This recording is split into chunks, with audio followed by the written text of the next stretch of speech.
C'est la belle nuit de Noël, la neige étend son manteau blanc. Noël approche. Non, pas lui. Et vous vous demandez tous, mais qu'est-ce que je vais bien pouvoir offrir à ma pote ou mon pote qui a un home studio? Premier truc bizarre, les gens qui ont des home studios n'ont pas de potes, parce qu'ils passent tout leur temps dans leur home studio.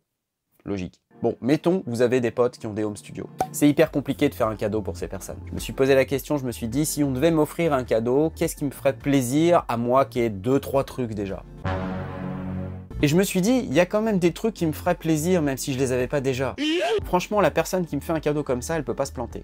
Alors j'ai fait une petite liste. C'est pas une liste exhaustive, c'est pas une liste qui se veut être la liste. Je me suis dit, ouais, ça c'est cool. Et je me suis dit que j'allais faire un truc entre 0 et 200 €. Si vous êtes tout seul à financer, ou si vous êtes à plusieurs et que vous voulez faire un beau cadeau à quelqu'un qui a un home studio, je me suis fixé un budget de 500 €. 500 €, ça peut être aussi un cadeau familial où plusieurs personnes se mettent ensemble pour acheter un truc sympa. Si vous êtes dans ce cas-là, cette vidéo, elle est pour vous. Déjà, premièrement, bienvenue sur la chaîne Les Sondiers. Ici, on fait des tests matériels, des tutos, de la musique bizarre. Juste, je me drogue pas. Ok, je commence par le numéro 1. Que vous soyez guitariste, claviériste, harmoniciste, accordéoniste, instrumentiste de tout poil, le truc qui fait mouche et sur lequel vous ne pouvez pas vous planter, c'est une petite pédale de looping. Ça n'a rien à voir avec l'agence Touriste, c'est par exemple ce truc. Au fait, c'est une pédale avec laquelle vous allez pouvoir enregistrer plusieurs fois de l'audio. Vous allez rentrer de l'audio dedans et puis ça va sortir de l'audio. Voilà. C'est cool, ça permet de s'enregistrer plusieurs fois, c'est hyper sympa, c'est fun. Ça vaut à peine plus qu'une centaine d'euros. Franchement, avec ça, vous pouvez pas vous planter. Electro Harmonix Nano Looper, sinon il y a aussi une Boss qui est disponible au même prix. La RC1. Deuxième truc super cool avec lequel vous pouvez pas vous planter, un petit Pocket Operator. Ça ressemble à une petite calculatrice, il y en a plein de modèles différents. Celui-là, c'est le PO20 Arcade.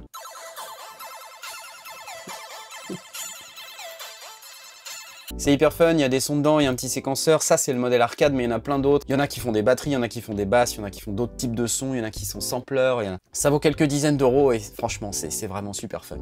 Un petit Pocket Operator. Restez bien jusqu'à la fin de cette vidéo, ça va aller haha crescendo. Toujours dans les moins de 200 €, un truc vraiment, vraiment super. Un Korg Volca. Bah ouais, un Volca c'est super, ça marche à pile, c'est une petite boîte. Il y en a plein de modèles différents, ça vaut entre allez, 135 € et 175 €. Voilà, en fonction des goûts de chacun, vous pouvez essayer de sonder lequel ferait le plus plaisir à la personne à qui vous voulez offrir ce cadeau. Ouais, parce qu'il y en a plein. Moi j'en ai testé plein, allez voir sur la chaîne La Boîte Noire du Musicien.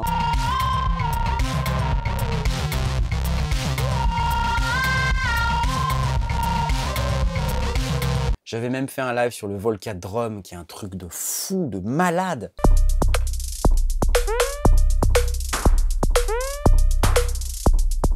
Pour les plus aventuriers, il y a le Volca Modular, qui est donc un petit environnement modulaire West Coast, qui est vraiment top. Donc un Volca, ok. Un autre truc pour les gens qui ont un home studio et qui veulent commencer à faire de la musique ou même qui font déjà de la musique, qui ont des claviers, c'est de pouvoir avoir un petit clavier d'appoint supplémentaire qui fait des trucs super cool comme un Keystep 37. Et il est super canon, ça vaut 185 € de mémoire. Et ce qu'il y a de génial, c'est qu'on peut faire des accords et des arpèges diatoniques avec, c'est-à-dire des trucs qu'on fait pas avec beaucoup de claviers. Il y a une connectivité de folie, MIDI, il y a un interrupteur, il y a du CV Gate, il y a un séquenceur polyphonique à l'intérieur, il y a un arpégiateur, enfin bref, c'est génial, c'est un super petit clavier MIDI. Ça, c'est un chouette cadeau.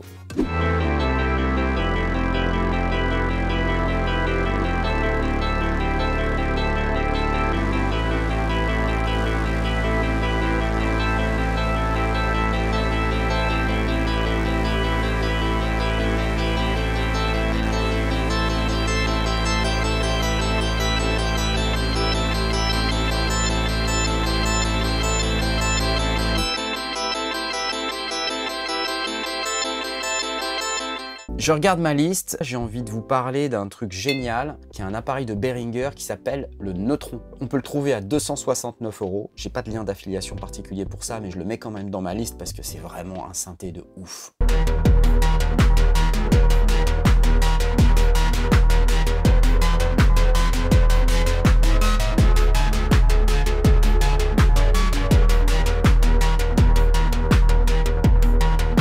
Neutron, j'en ai ai fait une vidéo, je vous laisse la regarder là-haut si vous êtes intéressé. C'est un synthétiseur semi-modulaire qui est hyper complet. Ça sonne mortel, quoi. Comme je dis souvent, si t'as pas un neutron, t'as raté ta vie. Je vais monter un petit peu en budget, je vais vous parler d'un synthé que j'aime beaucoup, qui s'appelle le Mini Nova de Novation. Le Mini Nova, ça paye pas de mine, c'est un petit synthé qui fait également vocodeur, il y a un micro dessus. C'est un synthé qui est tellement génial, qui a tellement de sonorité, et avec lequel il y a même un éditeur qu'on peut mettre sur son ordinateur, et ça sonne super.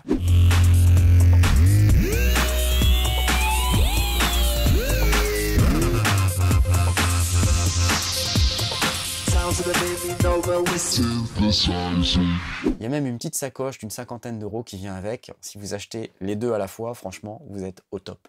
Novation Mini Nova. Ok, la suite.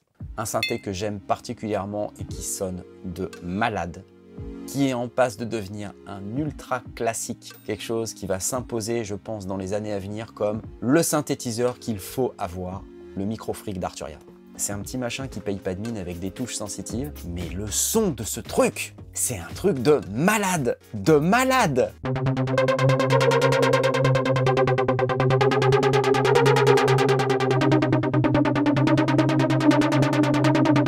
Bref, quelqu'un qui aime bien les synthés, le sound design, qui fait de la musique moderne, électro, et qui veut vraiment avoir un chouette synthé, un Microfreak, vous pouvez vraiment pas vous planter. C'est certain que vous allez faire quelqu'un de très heureux. Encore un truc Novation, et c'est un synthétiseur que j'ai aussi. Le Bass Station 2. Il est là! Ce synthé là, ça, ok? Voilà, si on aime les grosses basses bien grasses, si on aime le Moog par exemple, on peut pas détester le Bass Station. Et en plus, c'est un synthé super malin avec lequel on peut faire des sons qui envoient mais de fou.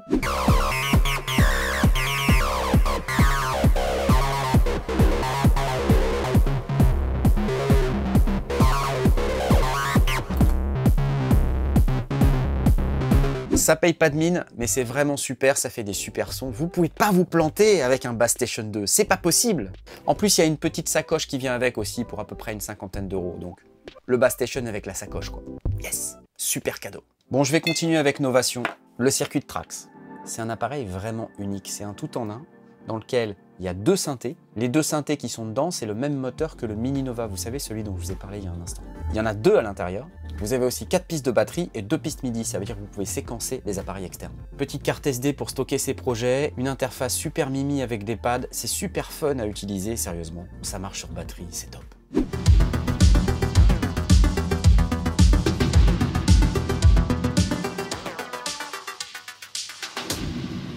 On peut pas détester un circuit de Trax, c'est impossible. Un truc auquel les musiciens pensent pas nécessairement mais qui fait vraiment plaisir, c'est une bonne pédale de reverb. J'en ai une géniale pour vous. La Nonaber Immerse MK2. Ça, c'est pour moi une des meilleures pédales de reverb au monde. Ça fait shimmer, delay, chorus, spring reverb, all plate. Ça fait parfois 2 effets, 3 effets en même temps. Enfin, c'est un truc de malade. Et en plus, c'est stéréo. On rentre un signal stéréo, on sort en stéréo. C'est pas commun d'avoir des pédales stéréo. Nonaber Immerse MK2. Vous faites un carton avec ça, je vous le dis. Ouais.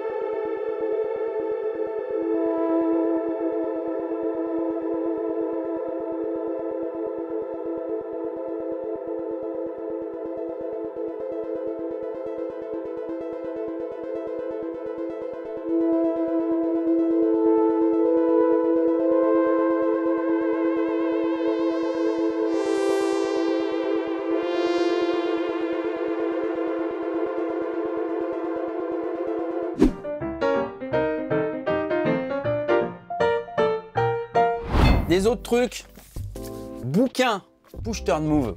Alors c'est un bouquin en anglais mais qui est super cool puisqu'il y a plein d'images, plein de références. Ça parle de synthé. Tiens, regardez d'ailleurs, un Pocket Operator. Excellent. Il y a plein de super images de tous les synthés et tout, c'est génial, j'adore. Franchement. Ah, un Bass Station 2. J'ai pas fait exprès. Non, c'est excellent. Franchement excellent. Et vous avez la version modulaire, Patch and Tweak. Pareil, c'est en anglais, mais ça récapitule tous les modules du monde mondial. Ça commence à dater un peu, je pense que ça a 2 ans déjà. Mais enfin, ça reste quand même une super référence et un chouette bouquin, vraiment, quoi. C'est plein d'explications sur les fonctions, comment ça marche, tout ça. Puisqu'on est dans le modulaire, un autre truc aussi auquel vous pouvez penser, c'est bêtement ce qu'on appelle un case. C'est la boîte dans laquelle on va mettre ces modules. Quand on veut démarrer le modulaire, le case, c'est vraiment le truc qu'on n'a vraiment pas envie de dépenser le moindre centime dedans. Parce qu'en fait, on se focalise sur les modules et on se dit « J'aimerais bien ce module, puis ce module, puis ce module, puis ce... » Et à la fin, ça fait une somme débile. Et ensuite, on se dit « Mince, il va me falloir un case pour pouvoir les mettre tous. » Donc si vous offrez un premier case, même un petit, c'est une super idée. L'Arturia Rack Brut 3U. Vous offrez ça à quelqu'un qui vous dit « J'aimerais bien me mettre à l'Eurorack modulaire », mais vous avez tout bon. Tout bon. La personne qui reçoit ce cadeau se dit « Génial, j'ai pas besoin de mettre du fric dans mon case, c'est excellent !» Et elle peut se concentrer sur l'achat des modules. Bon, après c'est une catastrophe financière, mais ok, je peux pas vous aider sur tous les plans, d'accord? Disclaimer, pas de ma faute, désolé, c'est pas moi. Mais en tout cas, ça fera plaisir, c'est certain. Bon, ça vous a plu? Mettez des pouces, tout ça, abonnez-vous, ok? Nickel? Hein? N'oubliez pas les liens d'affiliation, les amis, on se donne rendez-vous à la prochaine vidéo. Bye!